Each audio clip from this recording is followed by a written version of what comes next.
हम तो कहते हैं 295C के तहत इसको फांसी भी लगनी चाहिए, उम्र कैद भी होनी चाहिए। जो फतवा जारी किया पीर अफजल कादरी की जानिब से कि 5 लाख सर की कीमत है, क्या कीमत लगाई जा सकती है? हम पीर अफजल कादरी के हर मुतालबे की तईद करते हैं। तो मिर्जा साहब को 1 करोड़ रुपए का नकद इनाम का पहले ऐलान कर चुका हूँ कि 1 करोड़ रुपया दूंगा अगर तुझे छोकरा कहा जाए वो गाली है और रसूलुल्लाह को कहा जाए तो इसका तर्जुमा लड़का है। ये कि जब अदालत कहती है कि वीडियो को फॉरेंसिक करवाया जाए, FIA में लेकर जाए इस मामले को, तो क्यों आप ठोस सबूत के साथ FIA में नहीं जाते? इस मामले को कानूनी जंग के तौर पर क्यों नहीं लड़ते? अच्छा, मैं इसके खिलाफ जितनी दरखास्तें थी वो अबू बकर खुदाबश वो खुद कादियानी था, उसने डाल दी रद्दी के टोकरी में। इंटरव्यू में ये तक कह दिया है कि मेरा भी एक अबू जहल है, मेरा भी एक अब्दुल्ला इब्ने उबई है, मेरे पास भी दिलेर साहबा जैसा है। अस्सलाम वालेकुम नाज़रीन, मैं हूं आपका होस्ट मैं खुर्रम और आप देख रहे हैं पब्लिक वॉइस TV। नाज़रीन, इंजीनियर मोहम्मद अली मिर्ज़ा की गिरफ्तारी का जो मामला है वो ज़ोर पकड़ता जा रहा है।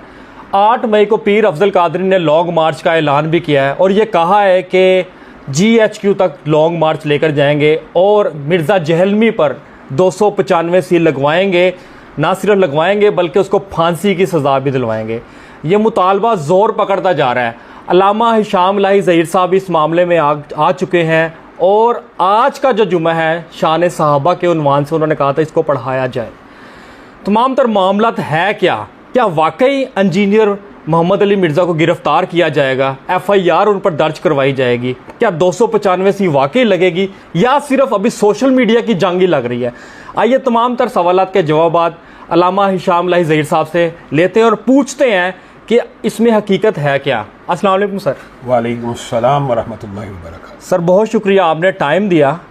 मेरा पहला सवाल यह है कि सर 8 मई को जो लॉन्ग मार्च पीर अफजल कादरी साहब निकाल रहे हैं, क्या आप उस लॉन्ग मार्च में शिरकत कर रहे हैं? और दूसरा, जो फतवा जारी किया पीर अफजल कादरी की जानिब से कि 5 लाख सर की कीमत है, क्या कीमत लगाई जा सकती है मौजूदा दौर में? आप इस मामले पर क्या कहते हैं? बिस्मिल्लाहिर्रहमानिर्रहीम। सबसे पहली बात जो आपने लॉन्ग मार्च के हवाले से की है तो उसकी तईद का हम मुकम्मल तौर पे उसकी हिमायत का ऐलान कर चुके हैं। ठीक है। और आज अल्लाह के फजल करम से पाकिस्तान के अंदर हमारी अपील के ऊपर पूरे पाकिस्तान में उलमा ने जुम्मा जो है शान सहाबा के ऊपर और दिफाए सहाबा के ऊपर और हालिया जो गुस्ताही की ये जो नई लहर आपको नज़र आ रही है इसके खिलाफ अपने जुम्मे पढ़ाया। मैंने भी अल्हम्दुलिल्लाह अपने मरकज़ में आज इसी मौजू के ऊपर जुम्मा पढ़ाया और लोगों की ज़हन सादी की है। सही है। ज़हन सादी करने के हवाले से भी लोगों को ये बात का इब्लाग किया कि कानून आपने खुद हाथ में नहीं लेना। हम पीर अफजल कादरी के हर मुतालबे की तईद करते हैं सिवाय इस बात के जो उन्होंने कहा कि कोई भी उठे और उसको कत्ल कर दे। हम ये समझते हैं बुनियादी तौर पे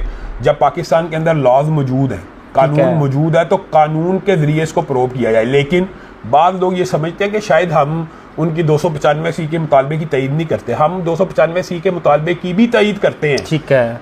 वो अदालत में अपनी क्लैरिफिकेशन और अपने आप को जस्टिफाई मिर्ज़ा साहब जाके पेश करें कि उन्होंने ये जो रसूलुल्लाह के बारे में कहा है कि कल का छोकरा है। आप मुझे एक बात बताएं, किस यहूदी ने किस किताब में ये लिखा है? मैं तो मिर्ज़ा साहब को 1 करोड़ रुपए का नकद इनाम का पहले ऐलान कर चुका हूँ कि 1 करोड़ रुपया दूंगा अगर किसी यहूदी ने ये कहा हो रसूलुल्लाह को। और अगर वो उर्दू लुगत की भी तो बात कर रहे हैं कि उर्दू में छोकरा लड़के को कहते हैं। अच्छा, अब ये देखें, मान लिया ये इसी बातों के ऊपर मैं कहता हूँ मिर्ज़ा साहब फंस चुके हैं। क्यों? छोकरा अगर लड़के को कहते हैं, एक मौलवी ने उनको कहा ये कल का छोकरा मिर्जे को, सही है, तो मिर्जा साहब ने उसके जवाब में वीडियो बना के क्या कहा था आपके इल्म में? वो वीडियो ऑन द रिकॉर्ड, उन्होंने कहा कि ये मौलवी की जुबान देखे, ये मुझे गालियां दे रहा है। बिल्कुल, उसने सिर्फ कल का छोकरा कहा था मिर्जा को।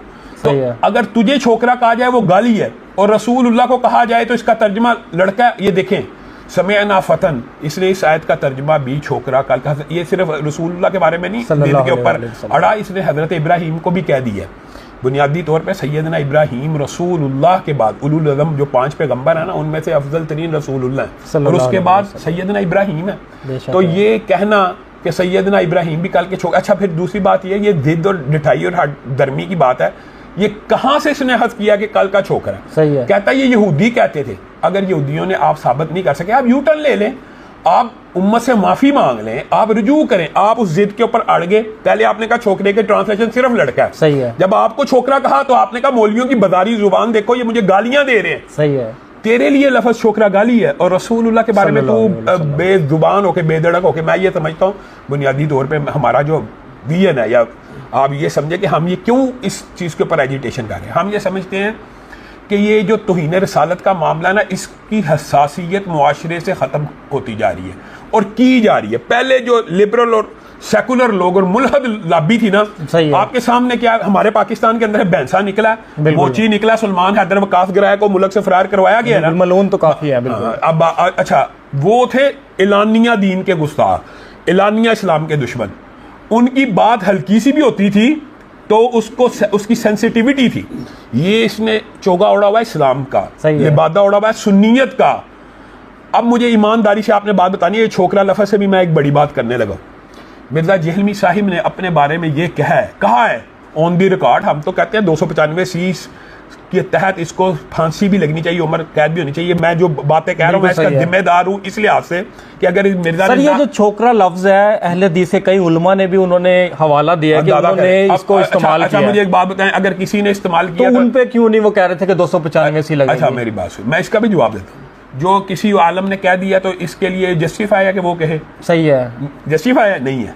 किसी आलम की दलील नहीं, आपने कुरान और सुन्नत से साबित करना है। ठीक है, छोकरा कहना जायज है, ठीक है, फलां ने कह दिया तो इसके लिए जायज है। लेट्स सपोज, मैं कहता हूँ कारी खलील साहब से आप पूछे ना, जिनके बारे में ये इल्जाम लगाता है, कहा है, तो वो उनसे आप पूछेंगे, वो कहेंगे मैं आलम दीन जो होता है वो रिव्यू करता है, वो कहेंगे मेरे मुंह से स्लिप ऑफ टंग हो गया, मैं निकल गया, मैं मुझे उनका मौकफ नहीं पता, बिलफर्ज उनका मौकफ मान लिया। लेट्स सपोज मिर्जा जहलमी का ये मौकफ आप और मैं तस्लीम कर लेते हैं, उसने कहा है, सही है। तो ये हो अहले हदीस के स्कूल ऑफ थॉट के चंद लोगों के लिए तो ये हुज्जत हो सकता है। अहले हदीस मुकल्लद नहीं होता, सही है, मुकल्लद नहीं होता। और मैं कहता हूँ चलो चंद अहले हदीस कह देंगे, चलो इन्होंने कहा, तो बरेलवी इस बात को मानेंगे? नहीं मानेंगे। देवबंदी इस बात को मानेंगे? चले अच्छा, इससे भी मैं कहता हूँ ये कल का छोकरा तो एक इब्तदाई जुमला है, इससे अगले की बातें भी सुन लें। सही है। मिर्जा जहलवी साहिब ने अपनी गुफ्तगू में कहा है मेरे भी हक 4 यार हैं, सही है, मेरे भी अशरा मुबशर हैं, मेरे भी 313। ये अपनी मुमासलत रसूलुल्लाह से किस अंदाज में कर रहा है? फिर इसने ये कहा जिस तरह रसूलुल्लाह के दौर में उनको मुश्किलात आई, मुझे और मेरे साथियों की भी आई, बल्कि मेरे साथियों, मेरे स्टूडेंट्स की मुश्किलात सहाबा से ज्यादा हैं। ये जगह जुमले इसने ना कहे हो, हम जिम्मेदार हैं।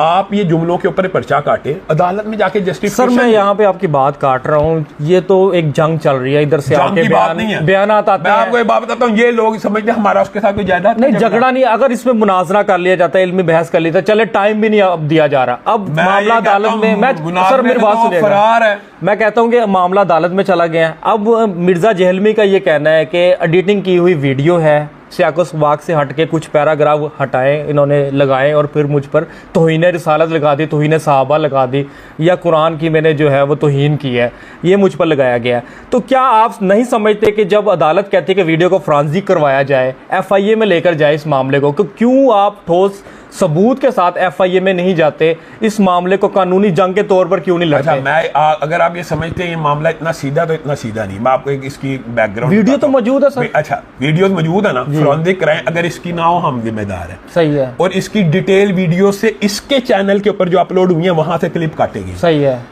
इसने जो ये बात कही है कि ये कि मेरा एडिटिंग और सियाको सबाक है, इसने ये डटा हुआ है, छोकरा लफ्ज के ऊपर डटा हुआ है, और अपने साथियों के बारे में ये कहता है कि मेरे हक 4 यार हैं, मेरे अशरा मुबशर हैं, मेरे 313 हैं। इसके ऊपर यू टर्न नहीं लेता। सही है। फिर इसने ये क्या कुरान पाक को बगैर तर्जमे से पढ़ना ऐसे है जैसे फ्रेंच में गालियां निकालना।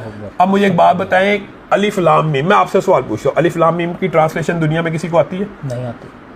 इनकी ट्रांसलेशन ही नहीं, बिल्कुल। इसको पढ़ने की 30 नेकियां हैं कि नहीं? बिल्कुल। तो ये किसी मर्ज़ई का अकीदा तो हो सकता है, कुरान पाक को ट्रांसलेशन के बगैर पढ़ने का सवाब ही नहीं। और ये कहता है कि सहाबा से ज्यादा आपको कुरान पढ़ने का सवाब मिलेगा क्योंकि आपने हाथ में पकड़ा हुआ है। सहाबा के दौर में मुसहफ नहीं था। अब ये श्री गुमराही है, श्री गुस्ताही है, ये तो अदालतों ने प्रोब करना। हम तैयार हैं वीडियो की फॉरेंसिक हो, लेकिन मामला जितना आप आसान समझ रहे इतना है नहीं। मैं आपको तो पकड़ चुका है, लॉन्ग मार्च से आपको सबाक मैं आपको बताता हूँ, इसके खिलाफ ये पहला मुकदमा नहीं है। ये एक लोगों को अपने जहन से ये बातिल फलसफा निकालना चाहिए। लोग ये समझते हैं कि इसने खान साहब की हिमायत की, इसने एस्टेब्लिशमेंट को 2 गालियां दी तो इसके खिलाफ मौलवी इकट्ठे हो गए हैं। लोगों का ये बीएन भी मान रहा है। इसके खिलाफ मुकदमे तो मैंने, जहां पे आप बैठे हैं यहाँ से 2 मुकदमे, एक खान साहब के दौर में हुआ है और एक 8-9 महीने पहले का। सही हो गया। अब मुझे एक बात, उसके अलावा मुतअद्दिद मुकदमे हैं, यानी जो बंदा ऑलरेडी गुस्ताहियों के मुकदमे में मुलव्वस है, उन मुकदमों में इसने कहीं से जमानत नहीं कराई हुई, इसको क्यों नहीं पकड़ा गया? कोई आम मुसलमान आज से 40 या 50 साल पहले अपनी रसूलुल्लाह से मुशाबत या मुमासलत कर देना, मैं कसम उठा के कहता हूं उसको इस वक्त तक सजा मिल चुकी होती। ये एक पूरा एजेंडा है कि गुस्ताखियों को नॉर्मलाइज कर दिया जाए, गुस्ताखों के खिलाफ एक्शन ना लिया जाए। यानी आप मुझे खुद बताएं कि जो बंदा रसूलुल्लाह के बारे में इतना दिलेर हो गया है कि नबी इसने तौहीद की ट्रांसलेशन पता क्या की है? तौहीद का मतलब ये है कि नबी शाही कोई नहीं, फरिश्ते शाही कोई नहीं। हालांकि आप मैं जितने लोग हैं जो सुन रहे हैं, हमने ईमानियात पढ़ी है, उसके अंदर पहली बात क्या थी? रसूलों के ऊपर ईमान लाने के बाद फरिश्तों पे भी ईमान था। वो तो आसमानी किताबों पे ईमान था ना, वो तो कहता है फरिश्तों और रसूलों पे तो शाही कोई नहीं। यानी तौहीद की ये जो ट्रांसलेशन कर रहा है ये कहाँ से आई है? बिल्कुल ये जो असल बुनियादी तौर पे इसको ये साबित करना पड़ेगा कि इसने जो अपने आप को अच्छा इसने पता क्या इस हालिया इंटरव्यू में ये तक कह दिया है कि मेरा भी एक अबू जहल है, मेरा भी एक अब्दुल्ला इब्ने उबई है, मेरे पास भी दिलेर साहबा जैसा है, मेरे पास भी बुज़्र। अब बताएं तू कौन है कि तेरी जात को हम तो उस बच्चे का जुमला नहीं भूले जो ज़ुमान पार्क में उसने कह दिया, तो ये तो अपने आप को खुद रसूलुल्लाह के साथ मिलाना शुरू हो गया है। ये सरीहन गुस्ताखी है, सरीहन तौहीन है। तो इसके खिलाफ 295C के तहत भी मुकदमा होना बिल्कुल होना चाहिए। आखिरी सवाल है, एट द एंड होगा क्या? इंजीनियर मोहम्मद अली मिर्जा का ये कहना है कि मेरा कोई नहीं कुछ बिगाड़ सकता। 7,500 मेरे खिलाफ दरख्वास्तें आई थी और रद्दी की टोकरी में फेंक दी गई है। अब आप जो लॉन्ग मार्च निकालने जा रहे हैं उसकी भी कोई हिकमत अमली बताइएगा, होगा क्या? जी तौर पे 8 मई से कबल की बात है, अभी 2 मई में हमारा फैसलाबाद में प्रोग्राम हुआ। मुतअद्दिद एहतजाज हमारे पहले ही मिर्जा के खिलाफ होते जा रहे हैं। हम कानून हाथ में लेने के किसी सूरत भी कायल नहीं है। तो जीएचक्यू की तरफ क्यों रुख इख्तियार किया जा रहा है? हमने तो उस लॉन्ग मार्च की तईद की है, हमारे कारकुन उस लॉन्ग मार्च में शामिल होंगे, हम उसकी मुकम्मल तईद करते हैं। अभी भी आपके सामने भी तईद करते हैं। होगा क्या ये भी सुन लें। इसने जो आपने बात की है ना 7,000 दरखास्त जी बिल्कुल मेरे खिलाफ आई और रद्दी की टोकरी में थी। बिल्कुल किसने डाली आपको पता? जी बताइएगा। अबू बकर खुदाबख्श कादियानी था FIA का तब डायरेक्टर। सही हो गया। अब आप समझ जाएंगे कि इसके पीछे कौन सी लॉबी है। तब भी इसको कादियानियों ने सपोर्ट किया और वो FI आप यहां से अंदाजा लगा लेंगे 7,000 दरखास्तें थी और सब में कादियानी होने का इल्जाम था। ये भी झूठ बोल रहा है। हाँ, इसके खिलाफ जितनी दरखास्तें थी वो अबू बकर खुदाबख्श वो खुद कादियानी था, उसने डाल दी रद्दी के टोकरी में। और हम ये समझते हैं अब नहीं हम डलने देंगे। लाहे अमल यही है, अब नहीं छोड़ेंगे। हमने कानून हाथ में लेने का तो हम तो कायल नहीं। हम तो आपको पता बैलेट के जरिए तब्दीली अफजल कादरी तो खुलकर बात कर रहे हैं। अफजल कादरी साहब के उस फतवे के अलावा हम कुल्ली तौर पे उनके हर मुतालबे की तईद करते हैं। जरूरी नहीं होता कि बंदा हर चीज की तईद करे। आपके अलावा बाकी मसालिक के लोग भी आपके साथ शामिल हो रहे हैं, उनके साथ आपकी बातचीत जारी है। मैं आपको एक बात बताता हूँ, अभी 2 मई को जो फैसलाबाद में 5-10 हजार का अवामी एहतजाज था उसमें मौलाना मुआविया आदम तारिक और मैं एक स्टेज पे बैठे हुए। वो आपके ट्विटर पे मैंने देखी है। तो आप मुझे एक बात बताएं कि देवबंदी हो, अहले हदीस हो, बरेलवी हो, पूरा इजमाए उम्मत इसके खिलाफ, और ये कहता है कि ये मौलवी मेरे खिलाफ इकट्ठे हो गए हैं, गोया मैं हक पे हूं। और भाई मिर्जा गुलाम अहमद कादियानी भी यही कहा करता था कि मौलवी मेरे खिलाफ इकट्ठे हो गए हैं। तो ये एजाज मिर्जा गुलाम अहमद कादियानी यानी ये जिल्लत का तोक मिर्जा गुलाम अहमद कादियानी के बाद इसको हासिल हुआ है कि पूरे उम्मत के उलमा इसके खिलाफ मुज्तमे हो चुके हैं।